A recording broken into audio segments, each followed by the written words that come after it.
Salam olahraga, apa kabar teman-teman semua, semoga dalam keadaan sehat. Mengenai dari laga kemarin malam, dari keseluruhan seperti ini ya, berbentuk laga malam hari ini lebih baik. Di laga ini saya membahas sekitar ada 5 laga lainnya saya info di grup ya.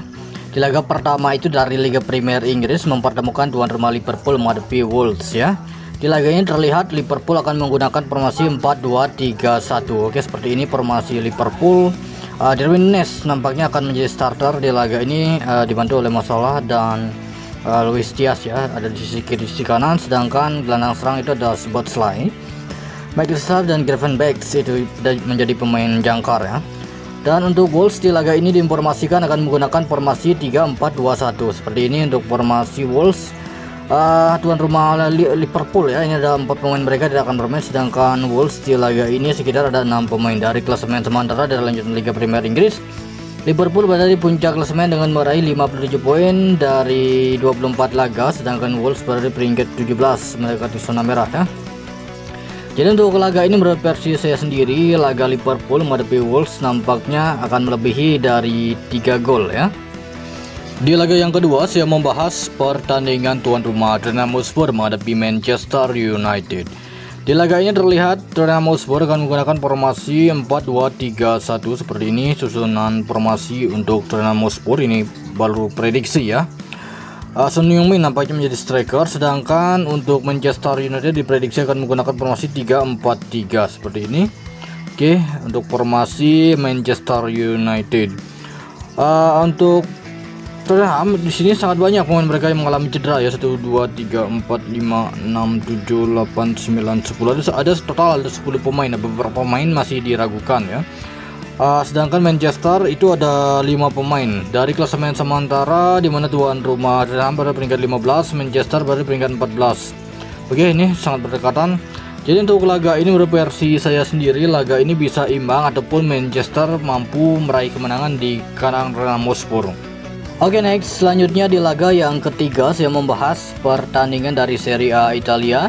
Di laga ini mempertemukan tuan rumah Udinese menghadapi Empoli. Terlihat di laga ini untuk tuan rumah Udinese diprediksi akan menggunakan formasi 4-2-3-1. Oke, seperti ini diprediksi formasi untuk Udinese.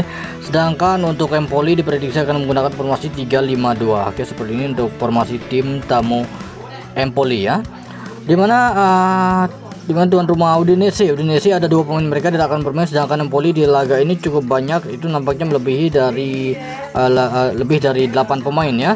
Dari klasemen sementara, di mana tuan rumah Udinese itu berada di peringkat 10, sedangkan Empoli berada peringkat 17, sementara hanya selisih 1 poin dengan Parma yang berada di zona merah. Jadi untuk laga ini menurut versi saya sendiri, itu nampaknya Empoli akan mampu menahan tuan rumah Udinese. Di laga yang keempat saya membahas pertandingan tuan rumah Parma menghadapi AS Roma. Parma diprediksi akan menggunakan formasi 4-3-3. Oke, seperti ini untuk formasi tuan rumah Parma. Sedangkan untuk AS Roma diprediksi akan menggunakan formasi 3-4-2-1. Oke, seperti ini untuk formasi AS Roma.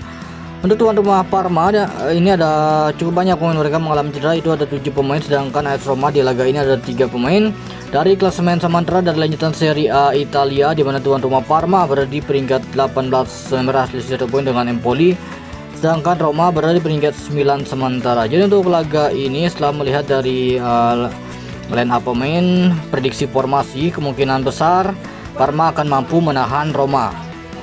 Oke, next selanjutnya memasuki di laga yang kelima saya membahas pertandingan tuan rumah Real Betis menghadapi Real Sociedad.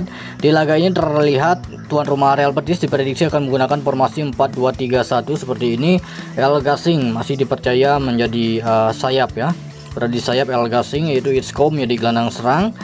Sedangkan untuk Real Sociedad diprediksi akan menggunakan formasi 4-3-3 seperti ini untuk formasi 4-3-3 dari Real Sociedad. Untuk tuan rumah Real Betis ya, ini ada sekitar 5 pemain mereka mengalami cedera, masih ada beberapa pemain juga diragukan. Sedangkan Real Sociedad di laga ini ada 4 pemain masih diragukan ya. Dari klasemen sementara, di mana tuan rumah Real Betis berada di peringkat 13, Sociedad berada di peringkat 8 sementara. Untuk laga ini ya nampaknya bisa cenderung berakhir di skor imbang untuk laga Real Betis menghadapi Real Sociedad. Oke, baik, itu dia mengenai dari laga malam hari ini. Terima kasih, salam olahraga.